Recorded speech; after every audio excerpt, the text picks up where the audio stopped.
Welcome back to Sharon J. Drysdale Field in Evanston, Illinois. One final time this weekend as the Michigan Wolverines softball team wraps up its three-game series against the Northwestern Wildcats. Once again, I'm Zachary Linder along with Vihaan Easwar as we present to you the last of these three games in which the Wolverines have come up short the first two games, losing by a score of 9-1 in 5 innings yesterday, and then dropping the first game 8-5 this afternoon, in which they furiously charged back from a 6-0 deficit to score 5 runs in the top of the 5th inning, but just could not do anything after that. As we're just about set to go, the lineups remain unchanged for the offensive players. Ellie Sealer will bat first, playing left for Michigan. Indiana Langford will bat second, playing second. Maddie Erickson at third will bat third. Kiki Cole will bat cleanup, playing first. Lily Valamont will catch and bat fifth. Janisa Conway will play center field, batting sixth. Ella Stevenson in the 7th hole will play right field. Ava Costalis, the designated player, will bat eighth. Ellen McVeigh will round things out at shortstop. This is Ashley Miller back in the circle as she is set to go. And the first pitch misses away for ball one. Miller picking up the 5-inning complete game in yesterday's abbreviated contest, coming in with a 1.15 ERA, 9-4 record, making her 13th start of the year. The 1-0 misses downstairs as well. So the count is 2-0 here. And 10 of Miller's 12 starts this season have been complete games, including yesterday's affair. The 2-0. Changeup misses upstairs, and Miller quickly falls behind 3-0. Sealer, as we've come to expect from her, maintains her stance early on through her first 3 balls. Now put herself in position to record the Wolverines' first walk. So 3-0 count here, and that fastball gets the outside corner. Looked to be a bit outside from here. Laura King with a pretty tight strike zone in game 1. Umpires rotated around. Christina Drum behind the plate for the second game. Brad Newton at first, Laura King at third. So the 3-1 fastball fouled the other way into the screen. So count now 3-2. Ellie Sealer did pick up a walk and scored a run in the first game, was 0 for 3. Has yet to record a hit in this series, but she does have 3 walks. Tied for the team's lead in batting average along with Maddie Erickson. As the 3-2 is lined into center field, and a misdiving attempt from Ayanna Lindsay. Sealer's going to get over to third, and she will safely slide in. That'll be a leadoff triple for Ellie Sealer and the Wolverines to get this game started. Yeah, and a great bit of movement there from Sealer. Again, not a particularly powerful hit, but that wasn't what was required. The ball just found its way to the other end of the field. Yeah, and had Lindsay pulled up on it and let the ball bounce in front of her, it would have likely been a single. Instead, she played that into a triple. Now we'll see if Michigan can take advantage of it and get on the board. Slap hitter Indiana Langford takes the pitch on the outer edge for a called strike. Michigan has not led this series. They are looking to change that right here with a runner on third and no one out. 0-1 count. Bunts it, and the runner, Sealer, will hold at third, but Miller can't get a glove on it, and so Langford's going to reach. It'll be runners on the corners with no one out for Michigan in the top of the first. Yeah, and that's a lot more restrained approach to Langford's game than we've seen in the past 2 games of the series. Before, she would come out swinging pretty early on, but now she just seemed to take the bunt and take the base run. Whereas for Northwestern, a second straight fielding slip-up that resulted in a runner on base. To first and third, no one out. That will be an error charge to the pitcher, Ashley Miller. Does not allow a run to score yet, but no out recorded as Maddie Erickson will take the first pitch down for a ball.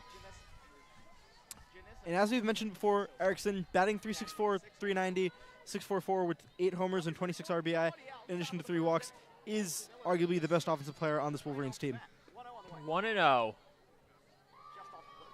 And there's going to be a delayed dead ball signaled. And I wonder if a runner may have left early here. Christina Drum now going to come in to the circle.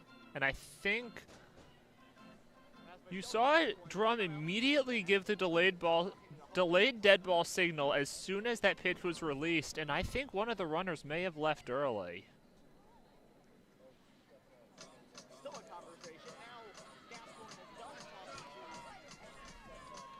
I don't know what they just.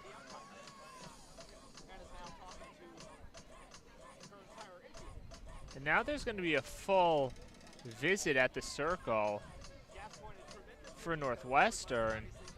And again, no clear indication of what the call is. Now a discussion between Drum and the Northwestern head coach Kate Drohan. Michelle Gascoigne is at the circle.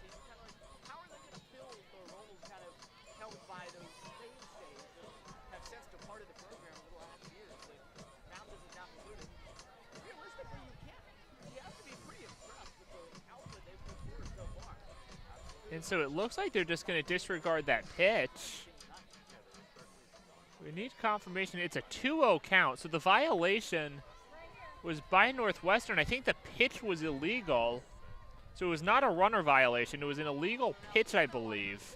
And so that'll be a ball. It's a 2-0 count. Runner still on first and third with no one out. Grounder, third baseline, ruled foul by Christina Drum. So a 2-1 count. Bit of confusion early on, but as things remain, it is still first and third, no one out for the Wolverines seeking their first lead of the series. And mustering just one hit in yesterday's contest. A better effort in game one today, but still came up short. And runner from first going. Now she'll head back. Langford just retreated back to first. The pitch was spiked well in front of the plate. Langford, who has 10 stolen bases on the year, leading this Wolverines team, went halfway to second and just safely retreated to first when Ray threw across. So a 3-1 count. Chopper to Miller, throws across to first, not in time. It's going to get away from the first baseman. That's going to allow both runners to advance. 2 runs are going to score for the Wolverines, and now Erickson is trapped between second and third. Throw to third, slides in. She is out at third base, but 2 runs score as Miller threw that ball in the dirt, and Muno could not keep it in front of her. So the first out is recorded, but it is a 2-0 lead for Michigan to get this game started. Right, and yet another error committed by Northwestern in fielding, and throughout the series, the common theme has been when the fielding errors are committed, they're egregious. Now the first pitch to Kiki Thole, she chops foul to the left side. Your Northwestern had played a pretty good series defensively through the first couple games, but this first inning has been ugly, allowing 2 runs there. I think that error is going to go on Ashley Miller, which would be her second in this game. So an 0-1 count, 1 out. A bit unfortunate for Michigan that Maddie Erickson got trapped there. Kind of shuts down the threat for an even bigger inning, but still a good start for the Wolverines, who have their ace, Lauren Durkowski, heading back to the circle in the bottom half of the first. 1-1, outside corner, called strike. So it's going to be an infield single that Maddie Erickson will get credit for. But the runs coming on the error, so they are both unearned. And the 1-2 off-speed pitch fouled up in the zone, fouled straight back. Count remains 1-2. Again, both errors charged to Ashley Miller, so she is not helping her own cause early on. 2 unearned runs, 1-2 count, 1 out. Thole chops it foul right by the on-deck hitter, Lily Valamont. Over on the third base side, Thole getting out in front.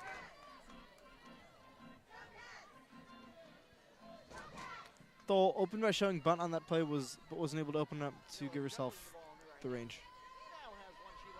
Thole pulls the back on 1-2 and fouls it back again. Thole really working this count here.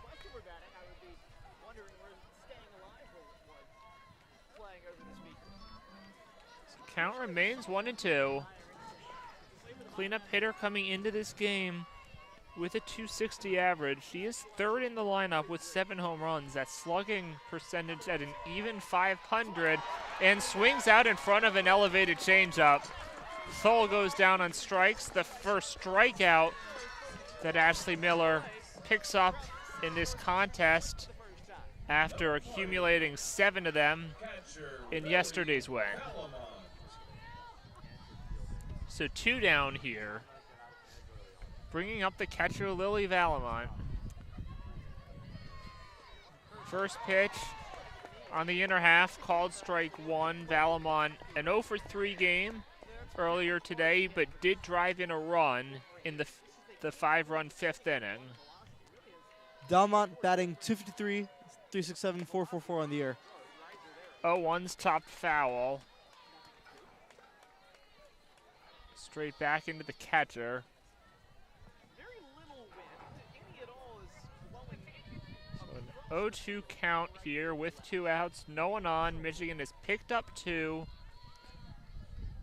to give Durkowski a lead when she first takes the circle. 0-2 is low. 1 ball, 2 strikes to the 5-hitter. Freshman who has started in every game this year, one of 4 Wolverines in this lineup. Batting right-handed, both teams in their same uniforms as game 1. Northwestern all purple, Michigan white with blue sleeves. And a weak rounder back to the pitcher. Miller gets the throw across to Ainsley Muno at first base. The side is retired, but the Wolverines do pick up a pair of unearned runs here on the heels of 2 errors by the pitcher, Ashley Miller. And Durkowski will take the circle here with her team for the first time this weekend holding a lead.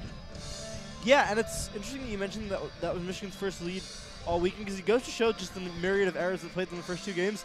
Not so much today. I think the hitting's been controlled, but it's done enough to get the base runners in good position, and you saw that in the last game. That 5-run surge in the 5th inning that prevented them from being mercied was indeed the product of good moving along the basements, and they've followed that up by playing at what they do well. You know, I think going into this weekend, a lot of people expected a more showy offensive performance from Michigan, given that they'd hit 21 homers in the past 10 games. But it seems like they've kind of figured out that for this particular series, they're going to need to go the more small ball approach. And it worked for periods against Northwestern, and here it seems to have given them an early lead. We'll take a look at the Northwestern lineup. Same batting lineup as the first game. Kansas Robinson, who picked up her 9th home run in game 1, will lead off playing second base. Kelsey Nader in right will bat second. Angela Zedak will bat third, playing left. Hannah Cady will hit cleanup and play third base. Emma Ray, the catcher, will bat in the 5 slot. Bridget Donahue will bat 6th and play shortstop. Izzy Cunha will bat as a designated player in the 7 hole. Ainsley Muno will bat 8th, playing first. And in the 9 hole will be Ayana Lindsay in center field. And again, it's Lauren Durkowski back out on the circle, making her 18th start of the season. The ERA sitting at just 1.97, but not a pretty appearance for her yesterday, going only 2 1/3 innings, allowing 5 earned runs and 5 hits, 4 walks, 2 strikeouts. And I think yesterday we had talked about the key was she just could not locate well enough, really lived on the high fastball. As we see, she goes fastball to start and misses away for ball 1. So a 1-0 count to the leadoff hitter, Kansas Robinson. And a check swing, foul back into the screen. Robinson, 43 hits, .591 on-base percentage, .930 slugging percentage, 9 homers, 26 RBI, and 21 walks. So a 1-1 count here. Durkowski deals to Robinson. goes off speed here, misses away again. So it's a 2-1 count. This Northwestern team that has scored 17 runs in the first 2 games. They've been a strong offensive team this year, averaging over 5 runs a game. As the 2-1 heater misses upstairs. Count now 3-1. And the Northwestern team came into this set averaging 5.44 runs per game. That number has grown further with the 17 runs the first 2 games. And grounded to third base, throw across the diamond from Maddie Erickson in time after she originally bobbled it, but able to quickly pick it up and retire the leadoff hitter. 1 away here in the bottom of the first. Right, and that recovery from Maddie Erickson is something that Michigan were not able to do a lot of in the first 2 games, which contributed to them giving up a lot of runs. I think it's that footwork and just bouncing back on that opportunity to make the play a second time. And then that was very well executed on that last play. So with 1 out, Kelsey Nader steps in, takes the first pitch fastball high for a ball. Nader with a 323, 381, 505 slash line.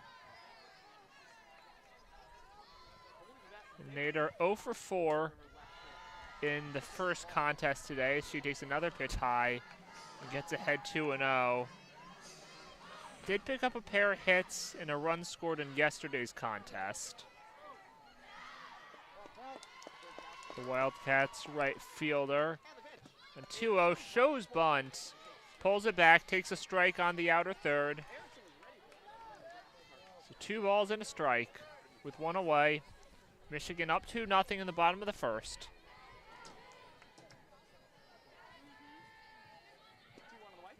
2-1. Check swing foul the other way. Second time we've seen that. Saw it from Robinson as well. Dirk has these hitters a little indecisive.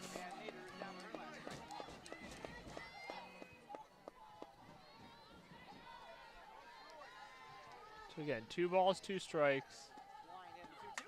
And line drive to left center field. He'll get in the gap. Fielded by Conway. She'll get it back in, but not in time. That'll be a 1-out double. As Nader lines it the other way. And it gets right between Ellie Sealer and Janisa Conway. And the Wildcats have their first base runner here in the first inning. Right, and earlier it was mentioned that that wall on the left side of the field is just a little too hard to really field against. The shadow that it casts also makes it a bit of a challenge.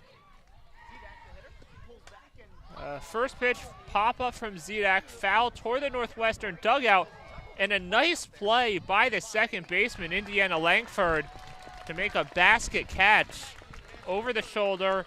It will allow Kelsey Nader to advance to third, as Langford had to go well into pretty wide foul territory here near the Northwestern dugout. But the Wolverines will take that trade, getting the second out in exchange for that runner advance, and it'll be the cleanup hitter Hannah Cady stepping in with a man on third and 2 outs.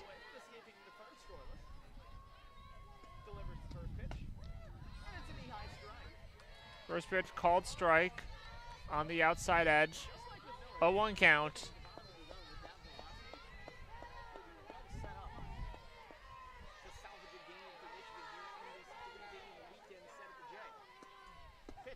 And way upstairs over Valamont. Throw to the plate. Not in time. Nader scores on the wild pitch. As that changeup was several feet high, and Valamont had no chance to get up and make a play on it. Got a pretty good rebound off the backstop, but with only 60 feet between bases, just did not have enough time. Northwestern takes one back. The 1-1's fouled off to the left side. 1 ball, 2 strikes. Michigan in front 2-1 now. Still in the first inning. And Durkowski switching things up a little bit after relying heavily on the upstairs fastball in yesterday's game, focusing more on the changeup. 1-2, outside corner, called third strike, side retired. And a bit frustrating on the Michigan side that they had that run scored from a really wild pitch. But Michigan will take the 2-1 lead that they have through one inning here in the finale of this 3-game series. Right, and I think it's been a series in general, but especially today's game has been marked by defensive slip-ups more than usual. Just alone in the first inning, we had a wild pitch, we had 2 errors, and it's contrary to the scoreline here. Obviously, both teams still very much in the game, but in both cases, we'll need to avoid missing those very avoidable ground balls that they've continued to do for each of the past 2 games. Yeah, Michigan came into the series with a 2.31 ERA, 28th best in the country, allowing 17 runs in the first 2 games. Of those 17 runs that they've allowed, 15 of them have been earned in just 10 2/3 innings. So really out of character. Northwestern giving up no earned runs in yesterday's contest, but then gave up the 5 runs earlier today. So, we talked about, I think, at the onset of the series, how we expected it to be 3 low-scoring games, and that really is not what's shaped up at all.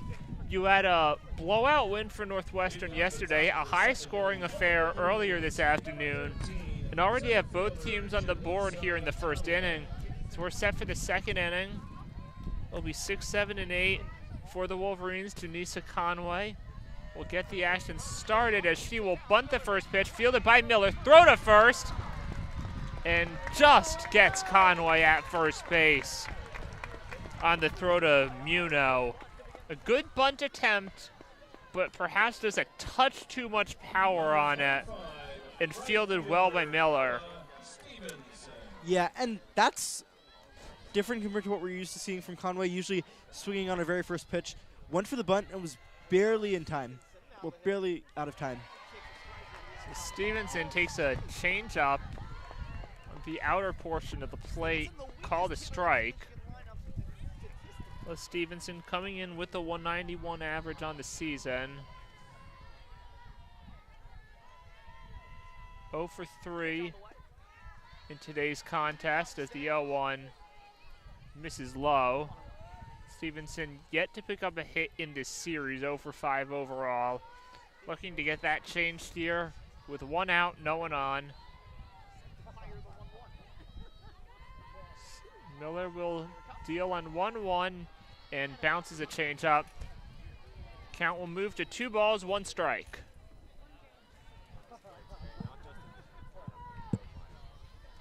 Stevenson with a slash line of 191, 252, 255s, 1 homer, 14 RBI, so a little inconsistent at the plate.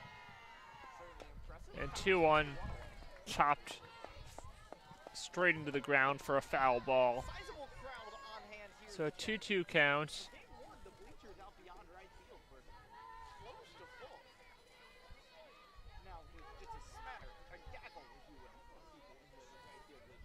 Michigan up 2-1, top of the second, 1 out, no one on. Here comes the 2-2. Fastball misses away. As Ray thought she had strike 3 there, but did not get the call from Christina Drum, who it seems early on had perhaps a slightly bigger zone than we saw from Laura King in the first game of today's doubleheader. Here comes the 3-2, grounder to short. Fielded by Donahue, throw to first is in time. And back-to-back ground outs here to start the top of the second.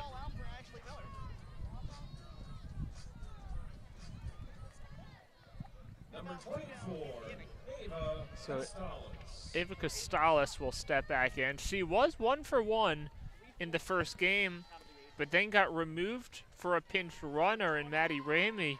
And then it was Riley Carcaburo who took the final 2 at-bats. A shield ground to third, throw across the diamond. The strong throw from Katie gets Costales. And 3 groundouts here for a quick top of the second inning. We're through 1.5, and it's Michigan still out in front, 2-1. Yeah, and Costales has not played an awful lot this year, only 32 at-bats, but was quite good in the at-bats that she'd been given. And not quite the case for today's series, though, as Durkowski will have a chance against the MRA, Bridget Donne, and Isabel Kanea rotation lineup, all of whom are right-handers. And Ray with an average of 212, Donahue with an average of 284, Cuneo with an average of 203. Cunea, my apologies. Yes, it'll be 5, 6, 7 coming up for Northwestern. As you take a look at the Michigan defense again, nothing has changed. If you're here with us for the first game, other than the pitcher in the circle, Lauren Durkowski back out there after Erin Hain took the ball in the first game. Still have Thole and Langford on the right side of the infield at first and second. McVeigh at short, Erickson third. Sealer left field. Conway playing center field. Ella Stevenson out in right. And Lily Valamont behind the plate. So again, Emma Ray will step up to start the bottom of the second inning. Ray 0 for 3, although she did score on a walk. As the first pitch is on the outside corner, called strike one. Ray did get that 2-run home run in yesterday's contest, which earned her a promotion from the 6th spot up to the 5th spot in the batting order for both games today. 0-1 counts. Durkowski delivers. She'll miss with that pitch. It's a ball and a strike. Yeah, Ray was 2 for 3 Friday with a homer and 2 RBI, but not quite as effective in today's earlier showing.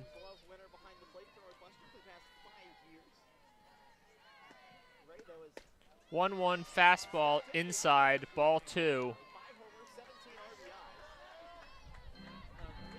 A 1-run lead here for Michigan. Did not lead in the first 2 games, took that quick 2-run lead, gave 1 back. The 2-1 fastball gets the plate on the inner portion, and Dirk works the count to even. 2 balls, 2 strikes to the 5-hitter.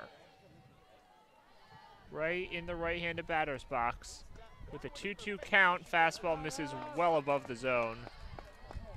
So it's a full count here.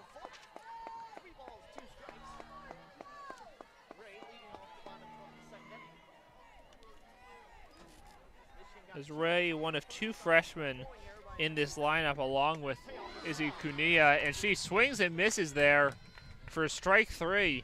So Ray is sent down, and Durkowski picks up her first out in the bottom of the second. Will be her 2nd strikeout of the game. And with 1 away, Bridget Donahue back up to the plate.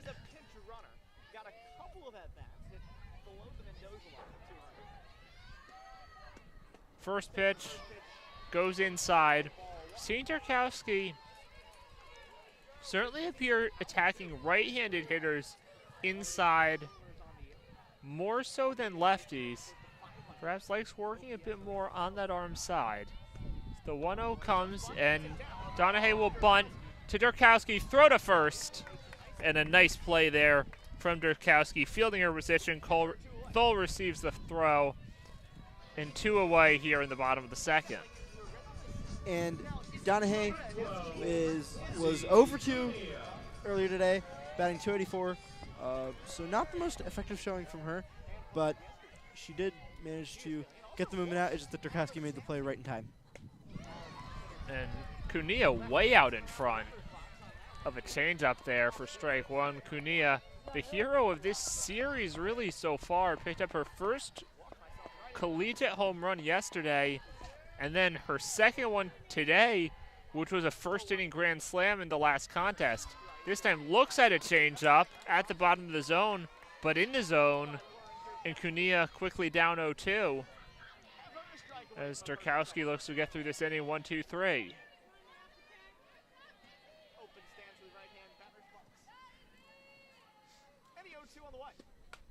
0-2 is popped up behind the plate. Valamont has a play on it. She'll make the catch right in front of the screen.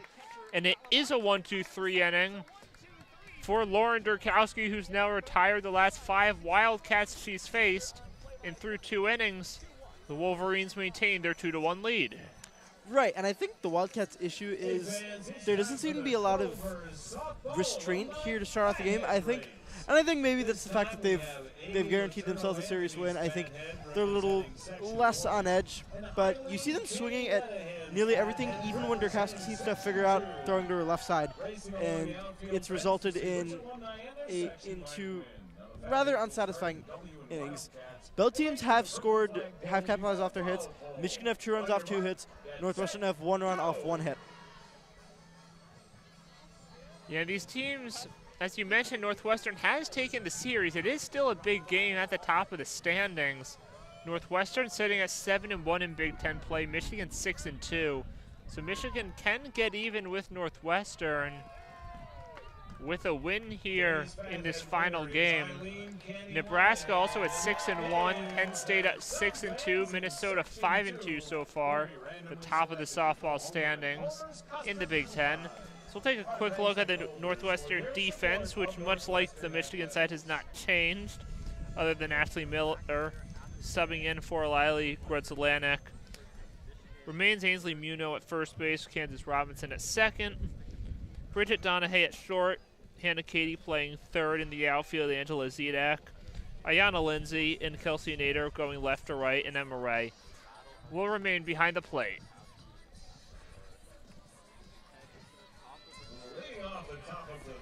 It'll be 9-1-2 here for Michigan. Ellen McVeigh shows bunt, leading off the 9-hitter, coming in with a .315 average, as she'll take the first pitch downstairs for ball 1. A heavy singles hitter. 21 of her 23 hits have gone for singles, only 4 walks on the year. So her value to this lineup in that 9 spot is getting singles to set up the top of the order. She fouls the 1-0 back into the screen. Counts even at a ball and a strike. McVeigh with a .315, .359, .342 slash line. As you said, only 4 walks, no homers, and 7 RBI. As you said, mostly a singles player. 1-1 count, and she will offer at the pitch, it looked like. It's going to be ruled that she didn't by third base umpire Laura King. The pitch was upstairs. Crowd doesn't like it. I thought she had offered at that pitch, but I think she was just running forward, kind of in the slap hitting motion. So she gets the ball, and it's a 2-1 count. And this time she will not show bunt as the pitch comes. She takes it. That pitch gets the outside corner, so it's a 2-2 count now to lead off the third. 2 balls, 2 strikes. McVeigh initially shows bunt. She'll pull back. She'll check swing. Foul the other way. Remains alive. And as you said, I do think McVeigh is looking for a chance to open herself up for a slap hit. She's opening with the bunt. She's sort of staggering her stance and looking to get that run forward. The 2-2, and she will go with the slap hitting motion, but swings well ahead of a changeup. McVeigh down on strikes. 1 away here in the top of the third. Second Wolverine hitter to be sent down in strikes the first time through the order. And McVeigh is one of the only 2 players on this Michigan lineup, with Indiana Langford being the other, who has slap hitting capabilities. Langford is the only true slap hitter on this team, but neither of them have had a chance to really tap in that side of their game to the series. Ellie Sealer steps back up, takes the first pitch away for a ball. Picked up that leadoff triple after Ayanna Lindsay dove right past the line drive in center field. Sealer would come around to score and give Michigan its first lead of the series, which it is still holding on to with a score of 2-1 as the 1-0 is lined to third, and a nice catch by Hannah Katie as she has to kind of fall to her right side toward the line. Quick reflexes, makes the play, and that's now 7 straight Wolverines that have been retired since Indiana Langford since Maddie Erickson's single back in the first inning. It'll be Indiana Langford, who reached on a error after bunting in the first, came around to score, takes the first pitch for a called strike. And Langford did pick up the only hit for Michigan in Friday's loss. As she'll show bunt here, but pull back, take for a ball, 1-1 count.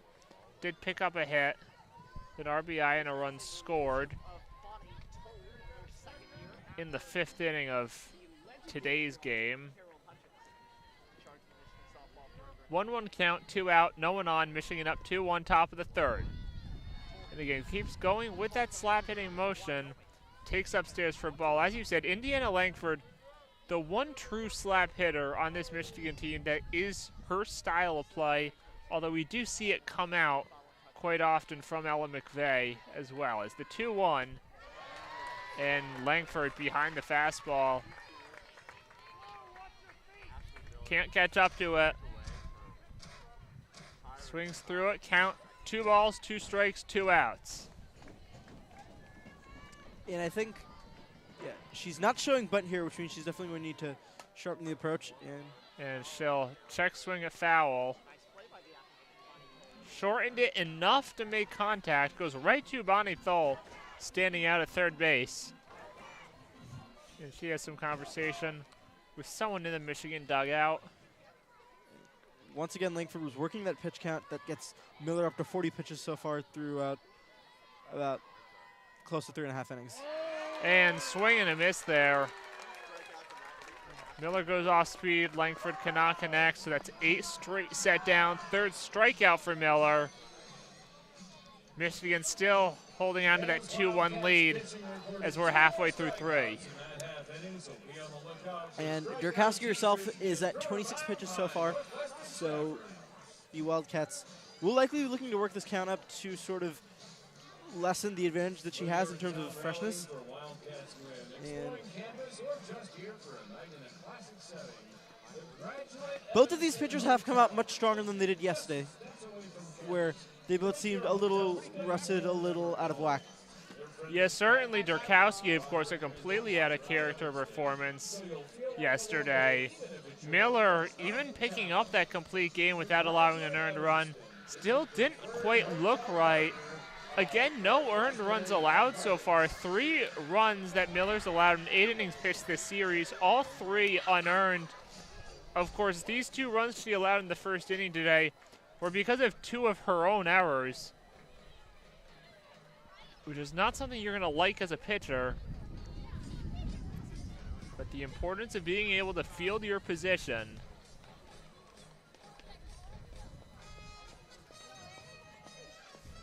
Leading off the bottom of the 3rd inning for the Wildcats, number 27, first baseman Ainsley. It'll be 8-9-1 here, bottom of the 3rd. Ainsley Muno will lead off, take the first pitch on the inner portion of the plate for a called strike 1. It's worth noting that Muno is one of the better leadoff hitters on this team, batting .556 at leadoff as opposed to her .250 average overall. 0-1 count, grounded to 3rd. Fielded by Erickson, throw across the diamond, and 1 away here, bottom of the 3rd. As it looks early on like Michigan has been sharper in the field so far this game than we've seen in the first 2 games. Absolutely, yes. And I think Northwestern, maybe it's the strain of playing back-to-back games. Some of the errors are starting to accumulate there, and they're just not as freshness in terms of acceleration. And first pitch, Ayanna Lindsay. It's the lower portion of the inside corner for a called strike 1. An 0-1 count. To the center fielder, and she gets hit by a pitch. Gets her in the lower leg, and so the 9-hitter is on. And this is something we saw in game 1. Lindsay in that 9 spot getting walked twice, which is not something you want to do as a pitcher when you have Kansas Robinson on deck, who hits almost 500. Once again here, Kansas Robinson comes to the plate with a runner on base. Picked up her 9th home run of the season in game 1. and a 10th would give her team the lead. Here comes the first pitch. Change up, away, ball 1. Robinson 0 for 1 today, grounded out to open the game. They had a productive first game, 3 hits, 2 runs scored, 2 RBIs, 1-0 count, and Durkowski stopped in her delivery. And yesterday, when she was in the circle, we saw an issue with the dirt that the grounds crew had to come out and rake the dirt in the circle there, and I wonder if this is more of the same. Yeah, there is no balk rule in softball because runners can't lead.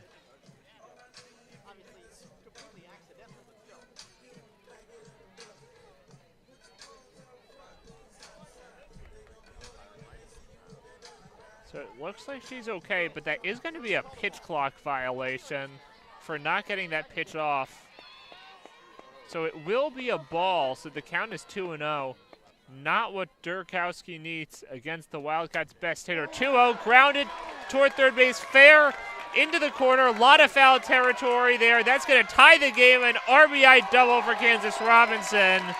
And Ayanna Lindsay scores without a throw home. And just like we saw earlier today, Durkowski pays for putting the 9-hitter on base in setting up Kansas Robinson. Yes, and Robinson earlier today had three of 4 at bat with a stolen base, a home run, and 2 RBI, and once again, sort of excelled. Like you've been saying, she prioritizes efficiency over power. You're not going to see her take some of those big swings, but you are going to see her sort of control the ball, sort of work the pitch count as much as she can, and it's worked dividends yet again as the Wolverines really have not had an answer for her throughout these first 2 games. And Bonnie Thole is going to challenge the previous play. I have to imagine she's challenging that the ball was foul. It's a ground ball, so it's a matter of where it is when it crosses over third base. Again, in professional baseball, this would not be reviewable on a fair foul play in the infield.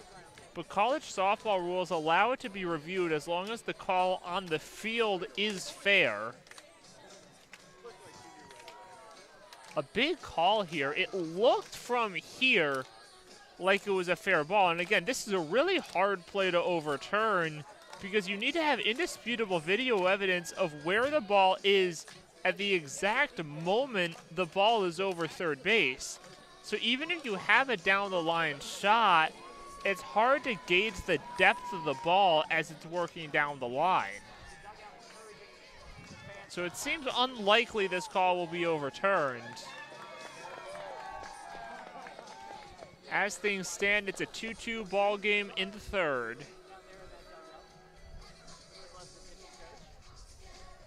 And Kansas Robinson picking up her 4th RBI of the series.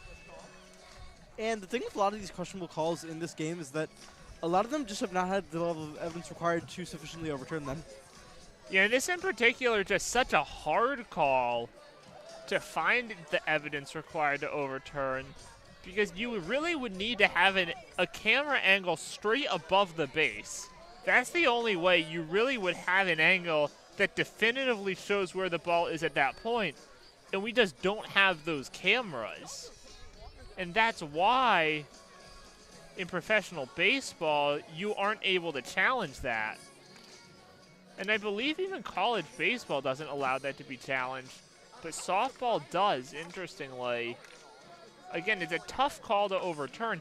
I personally am a fan of making it reviewable because coaches have to challenge with the understanding that short of that indisputable video evidence, the call will be upheld. You do pick up 2 challenges, and it looks like the umpires might be about ready to come back.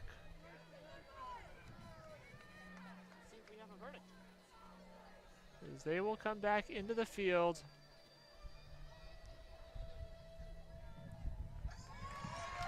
And the call will stand. It is an RBI double. And so this game is tied, and Michigan cannot hold on to that lead for longer than 2 innings. So it'll be Kelsey Nader stepping to the box with a go-ahead run on second base with 1 out. Nader doubled and scored in the first inning. First pitch. Off-speed outside corner, called strike 1.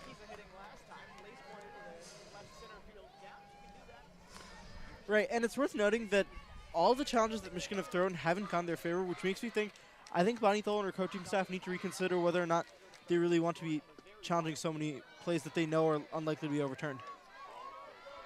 0-1 pitch will float into the strike zone. Yeah, we saw Michigan lose 2 challenges in yesterday's game.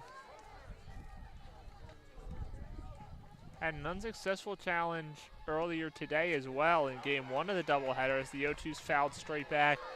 Nader out in front and got under it, but able to stay alive. Still an 0-2 count with 1 out and a runner on second in a tie game in the bottom of the 3rd.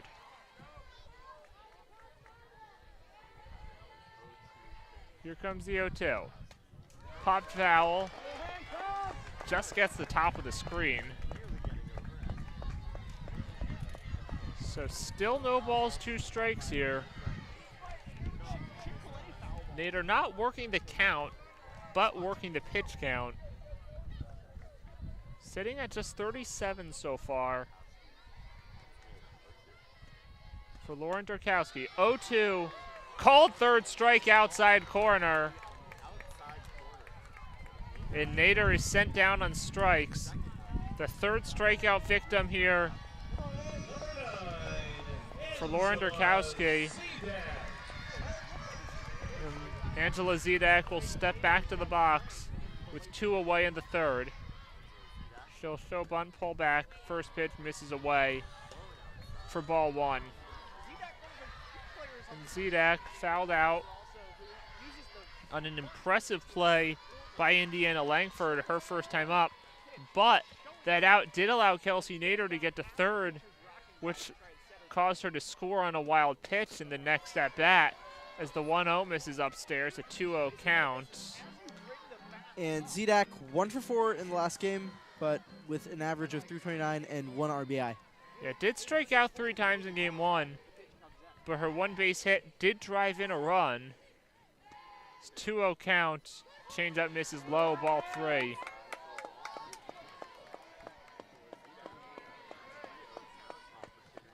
So a 3-0 count here with 2 outs.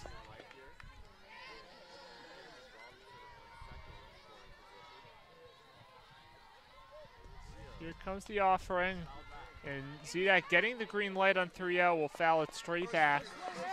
3-1 count.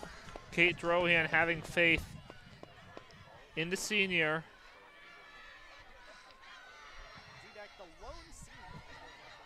And 3-1 count. Still looking for something good to hit here. Hannah Katie on deck, and she'll take. That is in the strike zone. The inner half of the plate. Count runs full with 2 away. Getting a bit windier and chillier here with the sun starting to go down. Temperature still hovering in the mid-40s, wind blowing out toward kind of right to left, it looks like. She'll foul off another pitch. Really working up this pitch count for Lauren Durkowski. 38 pitches thrown through 3.5 innings so far. 2.5 innings. And yet another foul ball. That pitch count just continuing to climb. And this is the type of at-bat that just really frustrates a pitcher. Just because even if you get out of it with no damage, you still end up using a lot of pitches.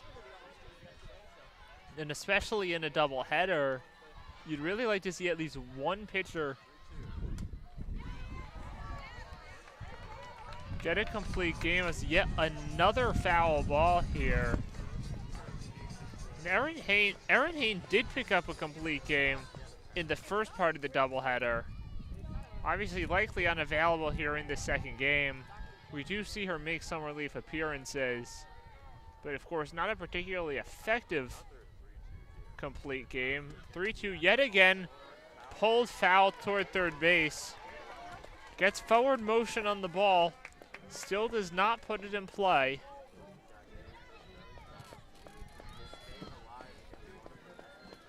(3-2), 2 outs. Runner on second, 2-2 game, bottom of the third. The last of 3 between Michigan and Northwestern. Wolverines looking to avoid getting swept here. And that'll be popped up in fair territory. Kiki Thole is under it, and she drops it. And a run is going to score. And behind her, Zidek advances to second base, while Thole was focused on the runner coming home. That'll be an error on the first baseman. And the fielding woes continue. Wildcats lead 3-2. Right, and it's quite remarkable just how many runs have been scored by the Wildcats off Michigan errors throughout these first 3 games. There's, apart from maybe the homers and some of the ones that were scored on base, almost every run the Wildcats have scored was off the Wolverines dropping a ball or missing a ground ball. And it's absolutely the number one thing they should take away from this weekend, the number one thing that they should work on improving before their next opponents. Yeah, I mean, some of the defensive miscues have kind of been questionable. You know, when you're looking at like the range infielders have, but that right there is a drop that really just cannot happen. And this Wolverines team has looked better in the field through the first 3 innings of today's game. But right there, they should have been out of the inning. Instead, they're trailing by 1. Runner still in scoring position for Hannah Cady. She takes a changeup down and away for ball 1. It'll be the 4th unearned run allowed by Michigan in this series. Go down as an E3, a 2-base error. Hannah Cady called out on strikes her first time up. And out in front of a changeup. 1 ball, 1 strike.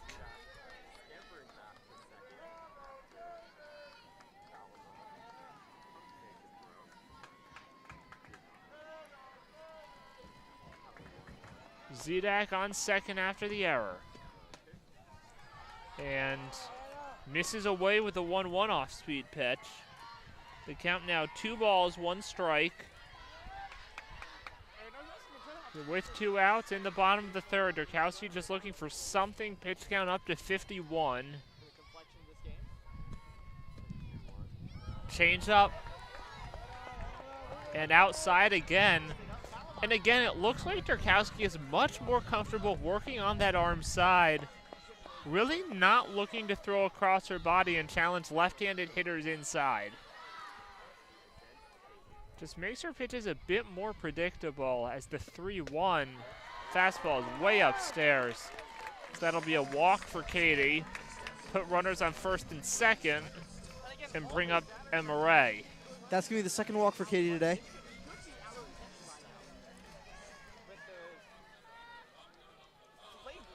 Ray, a strikeout victim, her first time up.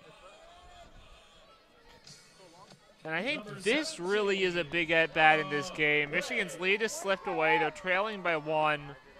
But one swing of the bat could really open this up for Northwestern as the first pitch. It's a fastball on the inside corner for a called strike. If Durkowski's able to get out of this inning right here, still keeps her team in the game. Obviously not happy that she's behind now. As the 0-1 bounces inside. And Zidek took a healthy lead off second base, went almost halfway to third. Looks like she may have wanted to advance on the ball in the dirt, but able to beat the throw back into second base. So no harm, no foul there for Northwestern. Runner still on first and second, 2 outs, and a 1-1 count to the catcher. Durkowski will offer. Fastball, inside corner, called strike 2. And Dirk gets ahead.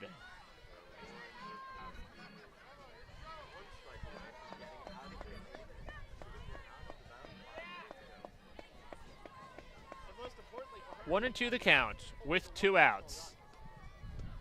And grounder to short and takes an awkward bounce and up. And that's going to score another run. Ellen McVeigh could not field the ball, bounced over her. Zidek in to score. Katie gets the third. Ray on at first. We'll see how they score that. But the problems continue for Northwestern. It looks like they are going to give a hit as that took a higher bounce than McVeigh expected. Still a play she should have made, and it's 4-2 Cats. Just a rough inning for the Wolverines, and with a runner on third and on first, it very well could get worse. In the first pitch, Donahue grabs the inside corner for strike one.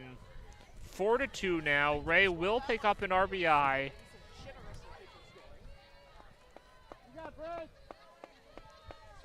But now 2 miscues in this inning. 1 scored an error, 1 not. And a pop-up here to Thole, but Langford will take over, coming behind Thole and catching it just inside the foul line. The side is finally retired, but 3-run score for Northwestern on 2 hits, 1 error, 2 left on base. And after an ugly third inning for Michigan, they now trail 4-2. Yeah, and I think that pitch count is getting to Durkowski. She's been forced to throw a lot so far. Miller has also had to throw 46 times, but the Wolverines haven't necessarily been nearly as much of a threat. Even their base movement, which was quite strong in the previous game despite the loss, which was quite strong to start off, hasn't been quite the same. Is there one of these I can unplug from my computer in? Because mine is like shit. So Michigan down 4-2 after 3 innings here.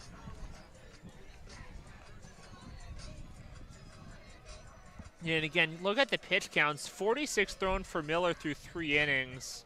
More efficient than her last start, where it took her 94 pitches to throw 5 innings, and she likely would not have gotten the complete game except that it was a 5-inning run rule game. And then on the other side for Michigan, 59 pitches thrown for Durkowski, 38 for strikes, which is a better ratio than in her last game yesterday, where she threw 63 pitches, just 2 1/3 innings, and was really struggling to find the strike zone.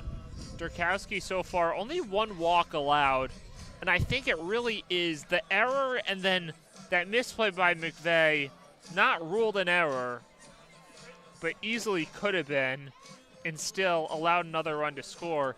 Still 2 unearned runs in that inning.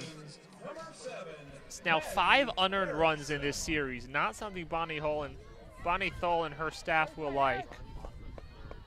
As Maddie Erickson will get started here in the top of the 4th, 3, 4, and 5 due up for the Wolverines.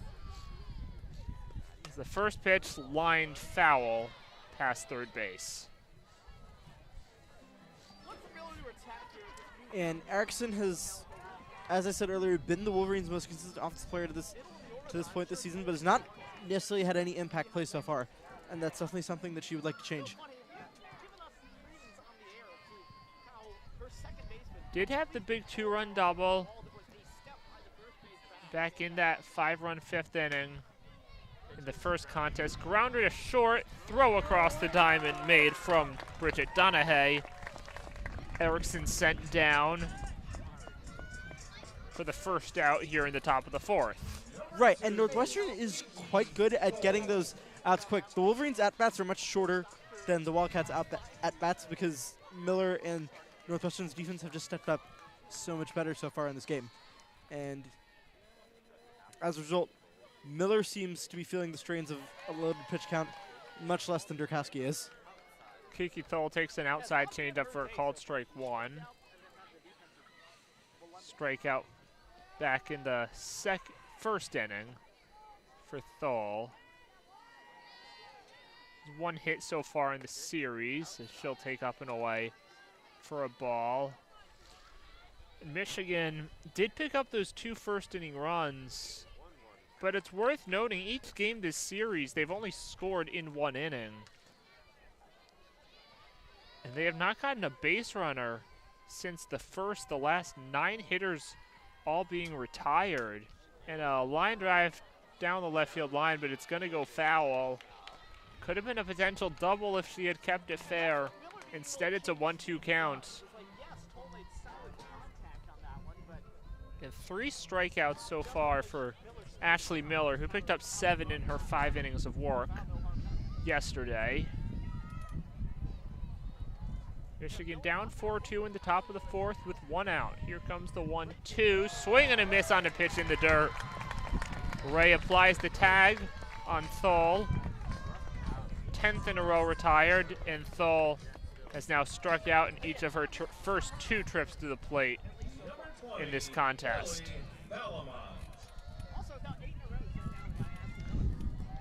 Valmont in her 1 at-bat today, I believe, struck out.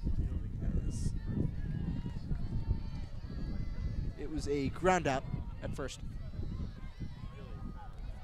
Valmont steps in with 2 out, no one on. Grounded out to the pitcher last time up. First pitch swings over the top. No balls, 1 strike. Top of the 4th. Wolverines looking to avoid getting swept here in Evanston as the 0-1 bounces, and Valmont will lay off to work the count back to a ball and a strike.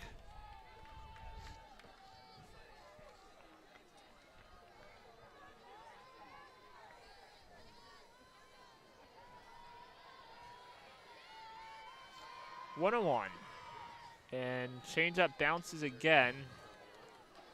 So good discipline by Valmont to make the count 2-1 now. Looking to get on base and spark a 2-out rally here.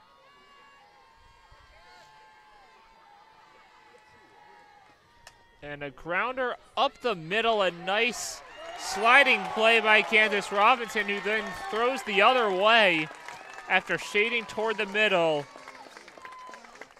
And the side is retired. 1-2-3 for the 3rd consecutive inning. Wolverines unable to do anything at the plate. And Northwestern is up 4-2 at the middle of the 4th. Right, and I mentioned that Miller herself had a fairly high pitch count, but Durkowski is definitely like ahead in that regard. She's at 59. That's about 10 more pitches than Miller threw. And like I mentioned, the length of the Wildcats at bats is really proving to be more and more of a factor because it wears out Durkowski, it wears out the defense. In comparison, Michigan's at bats are a lot shorter. Wildcats excel at getting those outs quicker. Yeah, another quick inning for Miller there, throwing only 56 pitches through 4 innings, while Durkowski's at 59 through 3. Yet still it feels like the big story has been the defensive miscues. They're the reason Northwestern is ahead the last 2 runs in the 3rd inning, coming of the unearned variety. Durkowski takes her warm-ups here in the bottom of the 4th.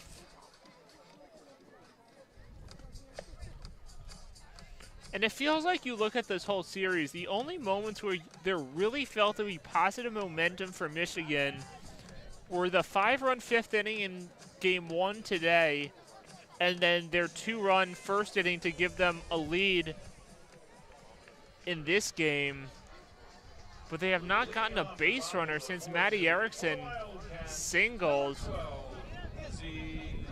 back in the 1st inning. So it'll be Izzy Cunha stepping up to the plate. Bottom 3rd of the order set to hit for Northwestern. She'll foul it off the other way over onto the football practice field, undergoing construction.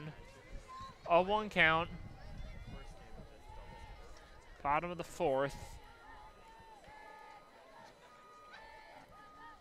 0-1, fastball down and in. Cunha popped foul to the catcher in the 2nd inning. The only clean inning that Durkowski has accumulated so far this afternoon. The count is a ball and a strike. The 1-1 will get over the outer edge. So Durkowski up in the count now with 1 ball and 2 strikes.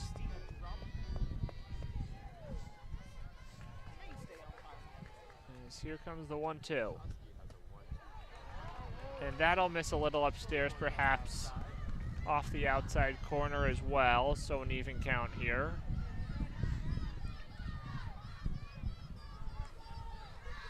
Cunha steps back in for the 2-2 offering. And swings through a low changeup. Valamont will make the throw to first, but I don't even think she needed to. I don't think that ball ever hit the ground. Number 27, Ainsley Muno. As Riley Carcaburo has replaced Kiki Thole at first base. Substitution was just announced. Definitely not the series that Kiki Thole wanted to have, as her impact was muted throughout all 3 games. Ainsley Muno now in the box with an 0-1 count. Checks a swing, not in time, according to first base umpire Brad Newton, on an upstairs heater. So count runs to 0-2.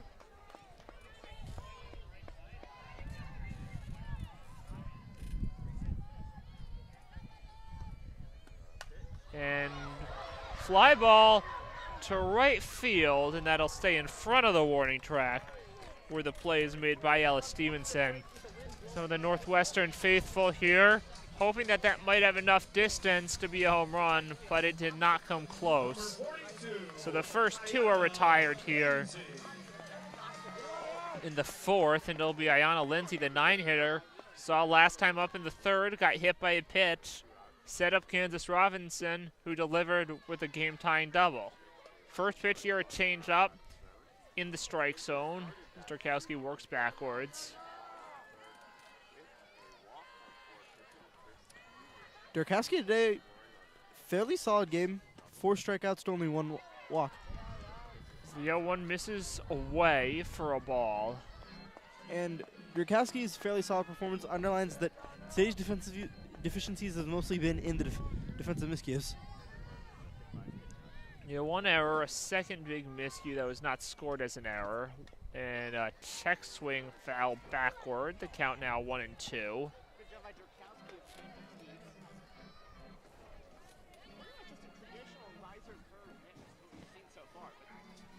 So 1-2 count here. Durkowski looking for her second clean inning. Picked one up back in the 2nd. To the 9-hitter. Grounder to 3rd. A foul ball. As the throw from Erickson was late getting Lindsay. Would have been an infield single had that ball been fair. Instead, it remains a foul ball. And Lindsay heads back to the box, still with the 1-2 count.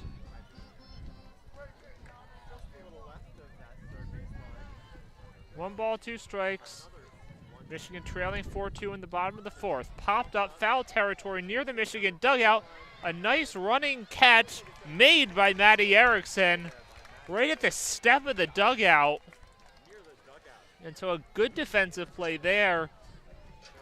Durkowski gets her second clean inning of the game. And Michigan goes to bat for the 5th, still trailing 4-2. Right, and that's another quick inning for both teams. I think Durkowski quite strong, and once again, the Michigan defense seems fairly potent when it comes to aerial balls. Whereas with ground balls, either because of a bounce, because of velocity, a change in the wind, seems significantly more difficult to handle.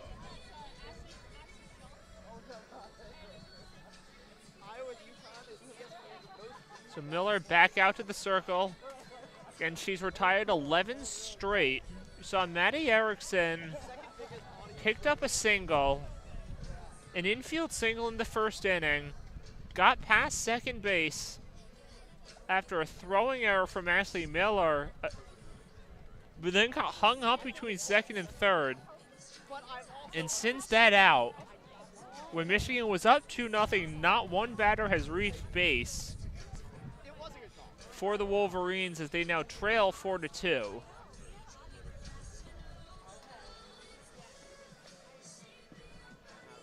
Will be 6, 7, 8 in the 5th. Same order as the 2nd. Janisa Conway will start it off. That second inning, which consisted of 3 ground outs.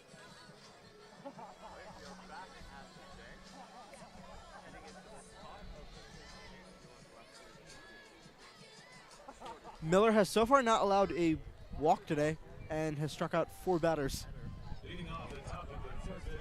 throughout 4 innings. So the Wolverines desperately need to get on base no matter what. And a first pitch check swing foul from Conway. Conway bunted out in her first at-bat earlier today.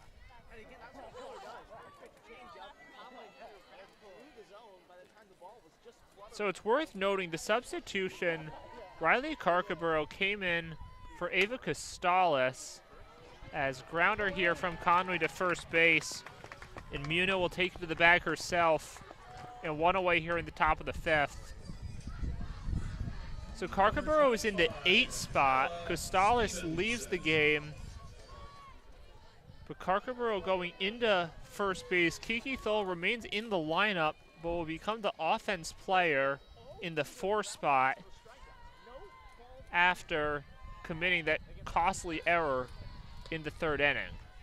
First pitch here to Stevenson. Taken for a ball, but it does look like Costales is on deck.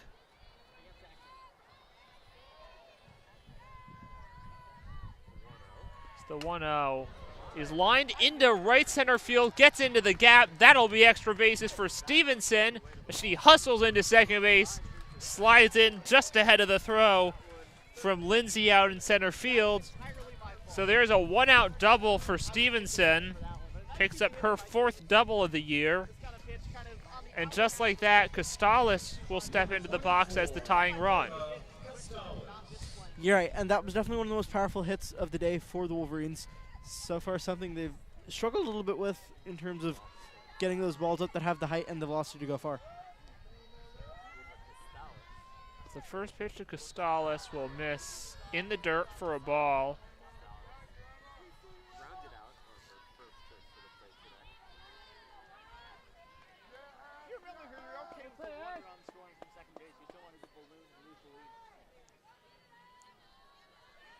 So a 1-0 count here, and a fly ball out to left center field. That ball is deep, and it is gone. A game-tying home run from Ava Costales, a 2-run shot. And we are back even at 4 here in the top of the 5th. Just as I said that the Wolverines have been lacking height and velocity in terms of their hits, there was one. There was very difficult. It was going to be very difficult for Northwestern to really get on that given where it was going. And it was exactly what the Wolverines need at this moment, as they still have all the time in the world to potentially capitalize and put themselves back in the driver's seat.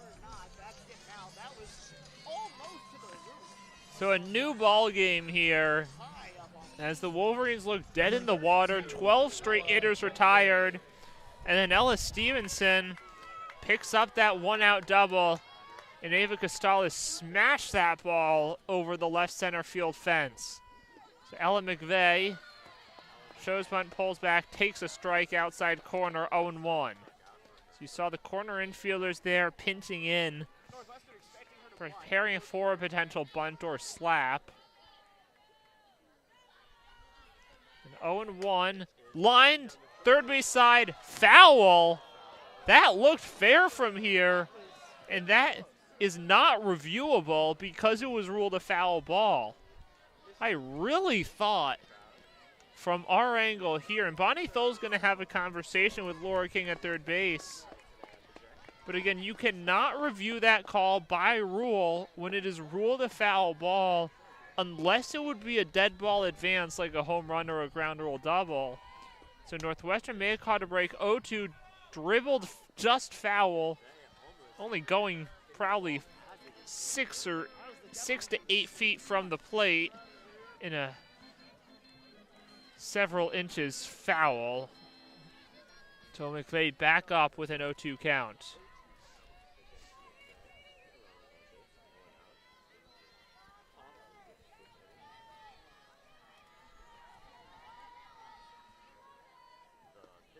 0-2, grounded the other way to short, long throw from Donahue, and a good play to retire McVeigh after Katie dove in front of that ball, but it was out of her reach. Donahue doesn't lose concentration and picks up the second out here in the top of the 5th as the lineup turns back over. And Sealer 1 for 2 today so far. Last at bat was a line out.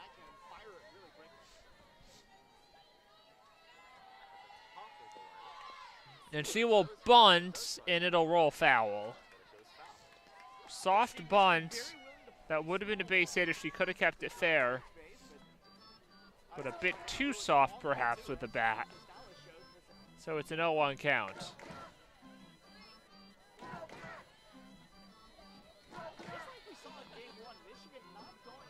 0-1 count. 2 outs, no one on in a 4-4 game in the 5th. And change up outside corner, called strike 2.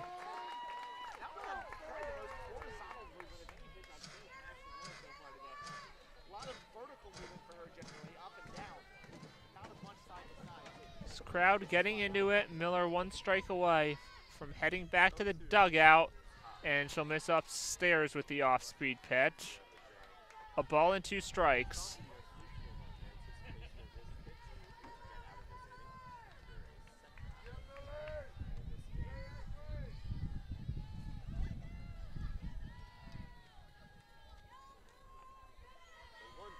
One, 2, grounded weakly back to Miller. Throw to first will retire the side. But not before a big game-tying home run for Ava Costales. And we are all even here halfway through. Absolutely, yes. And as we said, Costales has not had too many at-bats, but she has made them count, doing strong in terms of her slash line, and today proved another reason why she should definitely be getting more looks in the future. And so a correction on the substitution. There's an error with how it inputted into our stats feed. Riley Carcaburo, as we had originally thought, did replace Kiki Thole. She was not in Costales' place in the lineup. So Thole remains out of the game here.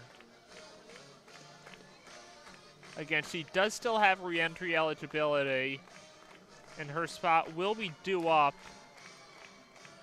to bat 3rd in the 6th inning if Bonnie Thole would like to put her back in. And you have to figure the defensive sub likely coming as a result of that costly error from Kiki Thole back in the 3rd inning. As Durkowski is going to add to her pitch count of 72, but we struck out 4 batters and 1 walk. And it will be the top of the order here for the Wildcats. Kansas Robinson up first and just gets a piece of that pitch, or I believe it was ruled a swinging strike, high fastball. Not held onto by Valamon. Either way, the count is 0-1. Yeah, it looks like she let it get slightly behind her. Perhaps not ready for the high heat on the first pitch. And that's exactly what she received as the 0-1 gets the outside corner. So that is strike 2.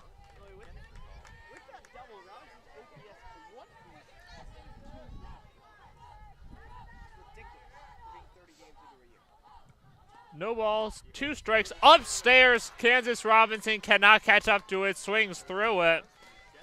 And the star second baseman goes down on strikes for the first time in the game.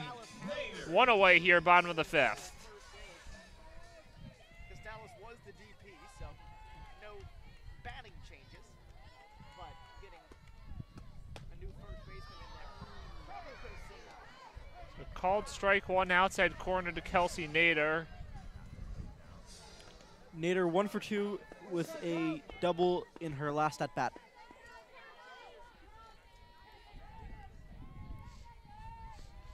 0-1, fastball misses upstairs for a ball. 1-1 count. And Nader struck out looking her last time up. Doubled and scored the first run for Northwestern back in the opening inning. Ultimately scoring on a wild pitch. As the 1-1, she will show bunt, but that pitch way outside. Bounces as well. Count 2-1 now to the right fielder. The sophomore starting in every game but one this season for the Wildcats. And it has excelled in the many opportunities she's been given as the off-speed 2-1 pitch misses outside. Count now 3-1. Wildcats a chance to get a run on base here. Angela Zidek on deck. Reached on. She's 0 for 2, but reached on that Kiki Thole error in the third. So 3-1 count. Line drive past Carcaboro at first, and that'll be a one-out single for Kelsey Nader. Carcaboro just not quite able to pick up and react to that scorching line drive in time. And so Nader will get her second hit of the game and bring Zidek up to the plate with a runner on. Zidek will take low on a fastball for ball 1, and Valamont wants to talk things over with her pitcher. We have had some good softball here this afternoon. Game 1, Northwestern stormed out to a 6-0 lead. Valiant effort by Michigan to claw back and get to 6-5, but could not come through. And then a back and forth affair here. Michigan jumping out 2-0. Northwestern taking that 4-2 lead in the third, but Gustalis making the game brand new. As runner goes here on a pitch taken up and away for a ball. And a good tag attempt there from McVeigh, but not in time. It was a pretty good throw from Valamont, but the throw went just a little high. Went to the right side of second, which is where you want it. And I think had that throw been lower, it would have been in time. I thought McVeigh did a good job of kind of catching the ball and just wrapping her glove straight down, but could not get her. So that's a stolen base as the 2-0's fouled off the other way to the right side. As Nader will pick up her third stolen base of the year.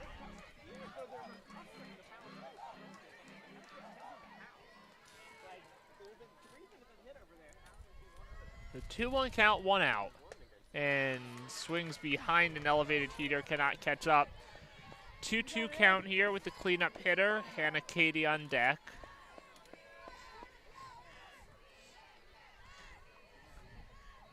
Two balls, 2 strikes, 1 out.